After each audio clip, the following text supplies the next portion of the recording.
Halo, apa kabar Wong Kita Galo? Selamat berjumpa kembali dalam program berita seputar Ayu Sumsel. Di saat Anda siap beraktivitas di pagi hari, saya Anggi Pradita siap menemani Anda dengan berbagai berita dan informasi menarik hari ini, Senin 3 Juni 2024. Sajian utama hari ini antara lain, Presiden Joko Widodo tanggapi kasus pembunuhan Vina.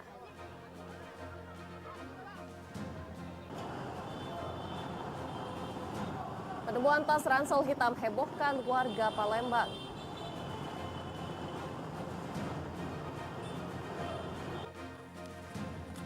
Pasca banjir, akses jalan di Ulu Ogan tertutup lumpur.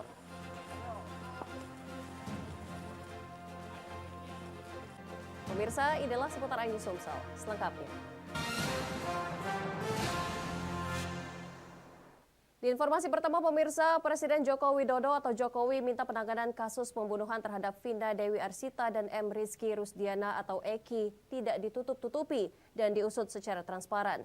Presiden meminta kepada Kapolri Jenderal Polisi Listio Sigit Prabowo untuk mengungkap kasus secara terang-benderang. Presiden Joko Widodo pada Kamis 30 Mei 2024 untuk pertama kalinya melakukan kunjungan kerja ke Kabupaten Musirawas, Kota Lubuk Linggau, dan Kabupaten Muratara. Di sela kunjungannya, Presiden Jokowi di Pasar Desa Lawang Agung, Kabupaten Musirawas Utara. Presiden Jokowi meminta Kapolri Jenderal Polisi Listio Sigit Prabowo untuk mengawal penanganan kasus pembunuhan Vina dan Eki. Presiden Jokowi mendesak kasus tersebut diusut secara transparan dan tidak ada yang ditutup-tutupi. Sebelumnya viral pernyataan yang dikeluarkan pengacara keluarga Vina di Cirebon, Hotman Paris, meminta Presiden Jokowi dan Kemenko Polhukam turun tangan dalam menangani kasus Vina yang viral. Menurut Hotman Paris, kasus Vina yang viral ada kejanggalan dibalik dihapuskannya 2 nama daftar pencarian orang dalam kasus Vina Cirebon. Diharapkan kasus ini mendapatkan perhatian seperti layaknya kasus kematian Brigadir Nofrian Syah Yosua Huta Barat atau Brigadir J. Saya sudah menyampaikan agar kasus itu betul-betul dikawal dan transparan terbuka semuanya. Tidak ada yang perlu ditutup-tutupi. Kalau ada. Pihak keluarga Vina menyerahkan sepenuhnya proses hukum kepada para pihak yang berwenang agar kasus bisa diungkap secara terang-benderang. Dari Muratara, Sudirman, iNews. Pemirsa, ingin perubahan pembangunan di Kabupaten Musirawas. Partai Kebangkitan Nusantara Kabupaten Musirawas menyalakan mesin dan deklarasikan mendukung Dian Prasetyo sebagai calon Bupati Musirawas periode 2024-2029. Pada Rabu 29 Mei 2024 menjadi bagian penting bagi Partai PKN Kabupaten Musirawas untuk memenangkan Dian Prasetyo di Pilkada Kabupaten Musirawas. Meskipun PKN adalah partai yang kecil, tak perlu diragukan semangat dari seluruh kader untuk berkomitmen dan menyalakan mesin untuk mendukung Dian Prasetyo sebagai calon Bupati Musirawas. Di 14 kecamatan mesin partai sudah terbentuk hingga ke ranting-ranting. Dukungan PKN ini diberikan karena Dian Prasetyo merupakan sosok yang muda dan mempunyai track record yang sangat luas di tingkat nasional. Usai deklarasi, tim-tim yang ada di kecamatan dan desa akan digerakkan untuk turun langsung ke masyarakat menyampaikan misi dan visi dari sosok calon bupati termuda di Musirawas. Ditambah lagi tujuan Dian ingin memimpin Kabupaten Musirawas bukanlah untuk kepentingan pribadi, melainkan dukungan dari masyarakat.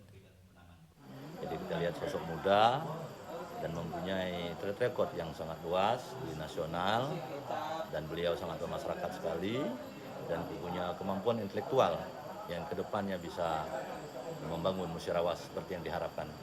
Ada kader, ada militansi, ya tidak ada yang salah. Ketika PKN mendeklarasikan dukungannya ke saya, itu adalah hak prerogatif dari ketua PKN. Harapan kita Pak dengan PKN apa harapan ke depan? Tentunya ini adalah awal sinergitas yang bagus ya. Dari Musirawas, Sudirman, iNews melaporkan. Sementara itu, jelang Pilkada Serentak 2024, Komisi Pemilihan Umum Kabupaten Oku Timur jalin silaturahmi dengan media yang ada di bumi sebiduk sehaluan. Dalam rangka menyukseskan Pilkada Serentak 2024 di Kabupaten Oku Timur, Komisi Pemilihan Umum Kabupaten Oku Timur menjalin silaturahmi dan ngopi bareng bersama insan pers. Ketua KPU Kabupaten Oku Timur, Denis Firmansyah, mengungkapkan Pihaknya sengaja menggelar acara silaturahmi tersebut untuk meningkatkan sinergitas antara KPU dan awak media. Dalam sambutannya, Denis juga menambahkan apresiasi setinggi-tingginya kepada seluruh awak media dikarenakan peranan media sangatlah penting mengingat peran jurnalis merupakan salah satu pilar penting demokrasi.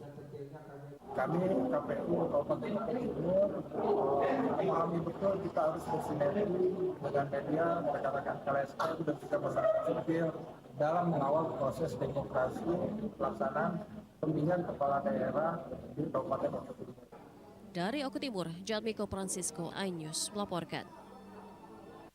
Di informasi lainnya pemirsa, Mahkamah Agung RI menolak upaya hukum peninjauan kembali terpidana kasus korupsi Masjid Sriwijaya dan PDPDE Alex Nurdin. Dengan penolakan itu mantan Gubernur Sumsel tersebut tetap menjalani hukuman 9 tahun penjara. Kejaksaan Negeri Palembang telah menerima salinan putusan dari Mahkamah Agung terkait hasil putusan PK atau peninjauan kembali yang diajukan mantan Gubernur Sumsel Alex Nurdin. Dalam hasil putusan itu, Mahkamah Agung menolak seluruh upaya hukum peninjauan kembali atau PK Alex Nurdin.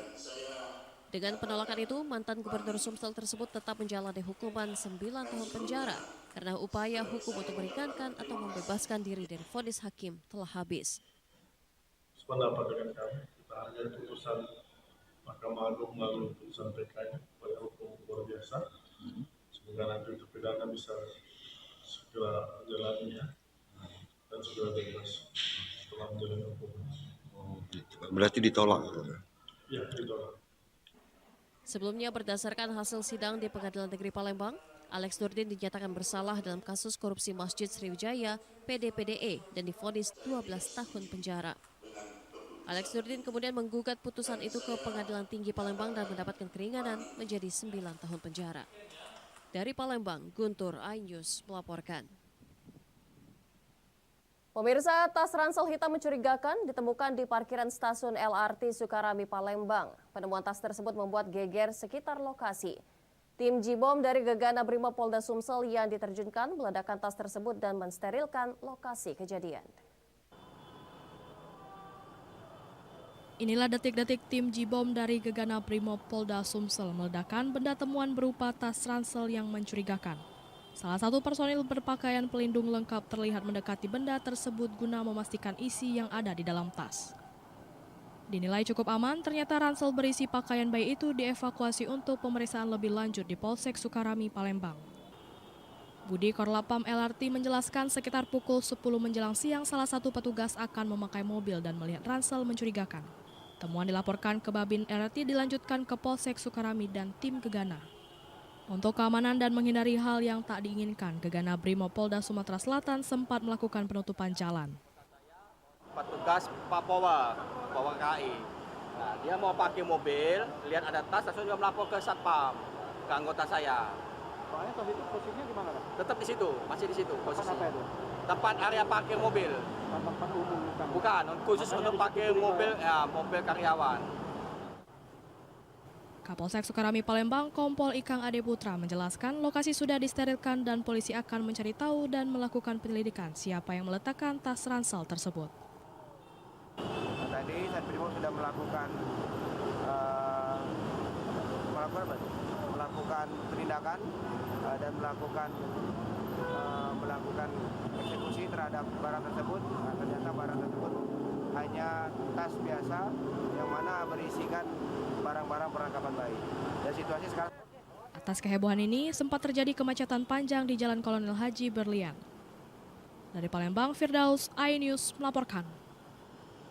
Akses jalan di Ulu Ogan tertutup lumpur pasca banjir. Saksikan beritanya sesaat lagi.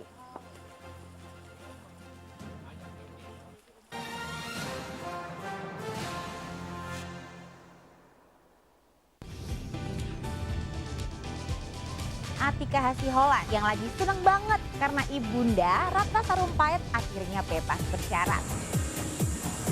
Kali ini Ruben akan melaporkan oknum yang dianggap menghina Betran dan Thalia Onsu. Digelar di kediaman Jennifer, pasangan ini sampai merogoh kocek ratusan juta rupiah demi menggelar pesta meriah.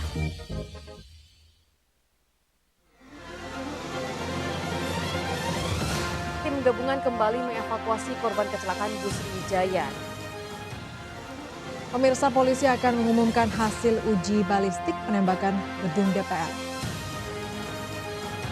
Pemirsa, razia minuman keras di Tangerang, Banten diwarnai kejar-kejaran polisi dan beberapa pemuda mabuk.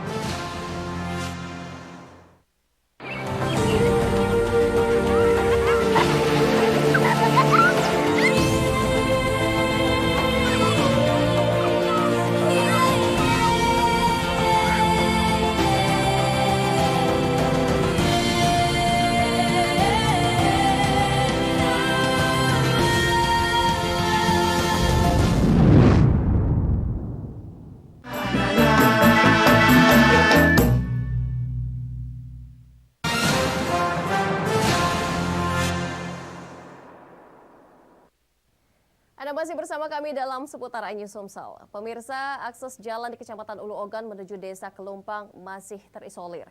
Tumpukan tanah, kayu pasca banjir bandang masih menutupi jalan sepanjang kurang lebih 2 km. Akses jalan menuju Desa Kelumpang, Kecamatan Ulu Ogan masih belum bisa ditembus menggunakan kendaraan. Hal ini akibat masih banyaknya material batu dan tanah menggunung di sepanjang Desa Kelumpang pasca banjir bandang yang melanda kawasan tersebut. Pejabat Bupati Oku bersama Forkopimda setempat bahkan memastikan yang baru bisa menembus berjalan kaki di sepanjang Desa Kelumpang, Kecamatan Ulu Ogan.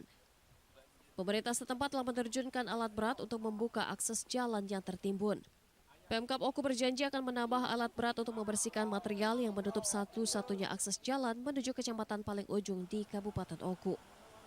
Bukan kita tidak membedakan desa-desa lain di Tangerang, tapi ini memang dampaknya lebih dari kecamatan-kecamatan lain. Kami memang dari hari pertama terjadi bencana banjir, kita sisirin setiap kecamatan yang ada di Oku ini terdampak banjir, mulai dari hulu sampai hilir. Namun memang perlu waktu, tidak semua yang bisa kita lihat secara serta. Warga berharap bantuan dan pembersihan material pasca banjir bisa dilaksanakan secepatnya. Dari Ogan Komering Ulu, Widori Agustino, iNews melaporkan. Di informasi lainnya, pemirsa, Kepala Badan Nasional Penanggulangan Bencana Letjen TNI Suharyanto didampingi Kalaksa BPBD Sumsel M. Iqbal meninjau pasca banjir dan memberikan bantuan dipusatkan di Kecamatan Ulu Ogan. Dampak banjir yang melanda Kabupaten Oku masih menyisakan pilu bagi korban yang terdampak, khususnya wilayah yang cukup parah di Kecamatan Ulu Ogan. Kepala Badan Penanggulangan Bencana Letjen TNI Suharyanto meninjau secara langsung dan menyalurkan bantuan terhadap warga terdampak di Kabupaten Oku, Sumatera Selatan. BNPB diungkapkan Letjen TNI Suharyanto selama tanggap darurat akan terus membantu warga yang terdampak. Dalam waktu dekat pun pihaknya mengaku akan memetakan dari udara penyebab terjadinya banjir bandang besar yang belum pernah terjadi sebelumnya di Oku. Pasca pemulihan banjir, material longsor dan banjir saat ini masih menutupi Desa Kelumpang dan mengganggu aktivitas masyarakat. BNPB juga akan mengupayakan teknologi modifikasi cuaca guna menghindari intensitas hujan tinggi di wilayah tersebut. Tadi juga kita sudah dialog dengan kepala desa, tidak menutup kemungkinan ini ada hujan, ya. Ini musim hujan, walaupun kami juga akan mengupayakan untuk segera menggelar teknologi modifikasi cuaca. Tapi secara lisan tadi kita sudah jelaskan kepada kepala desa bahwa apabila nanti hujan deras lagi di atas segera mengungsi atau paling tidak naik ke rumah-rumah yang lebih tinggi. Pemerintah pusat akan sepenuhnya mendukung dan memenuhi kebutuhan masyarakat di masa tanggap darurat. Sedikitnya kecamatan terparah di Ulu Ogan ada 6 desa yang terdampak dan saat ini perlu penanganan khusus. Warga di sana masih terisolir lantaran material masih menutupi jalan dengan ketinggian 1 meter. Pemda setempat sendiri telah berupaya menerjunkan alat berat untuk membantu membersihkan material tanah dan batu. Dari Ogan Komering Ulu, Widori Agustino, iNews melaporkan.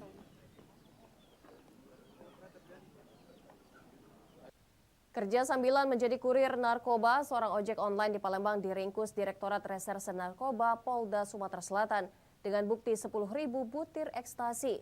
Rencananya ekstasi tersebut dipersiapkan untuk pesta hajatan hiburan bernuansa musik remix organ tunggal. Inilah pelaku Ferry Apran, 27 tahun, berprofesi sebagai ojek online. Ferry nekat mencari sambilan penghasilan tambahan dengan menjadi kurir narkoba. Ferry menjadi kurir narkoba dengan membawa 10 butir pil ekstasi. Ekstasi disimpan pelaku dalam boks di bawah jok sepeda motor yang dipinjamnya. Pelaku ditangkap di Jalan R. Sukamto, 8 Ilir Timur 3, Palembang saat akan mengantarkan ekstasi kepada seseorang. Bahkan pelaku sempat melakukan perlawanan dan berusaha kabur namun berhasil ditangkap. Saat digeledah ditemukan ribuan ekstasi dalam kantong aluminium foil dalam boks jok motor. Wakil Direktur Reserse Narkoba Polda Sumsel menjelaskan Kapolda Sumatera Selatan sudah menghimbau pelarangan musik remix dalam acara hajatan termasuk adanya disc jockey. Di musik pesta hajatan itulah mereka berbagi mengkonsumsi ekstasi. Permainan DJ remix, padahal untuk hajatan untuk DJ ya musik remix ini dilarang atau himbauannya kepada masyarakat oleh Bapak Kapolda untuk tidak dimainkan. Pelaku terancam pasal 114 ayat 2 Junto, pasal 132 ayat 1, subsidiar pasal 112 ayat 2 Junto, pasal 132 ayat 1 Undang-Undang RI nomor 35 tahun 2009 tentang narkotika ancaman hukuman mati, penjara seumur hidup atau maksimal 20 tahun penjara. Dari Palembang, Firdaus, iNews melaporkan.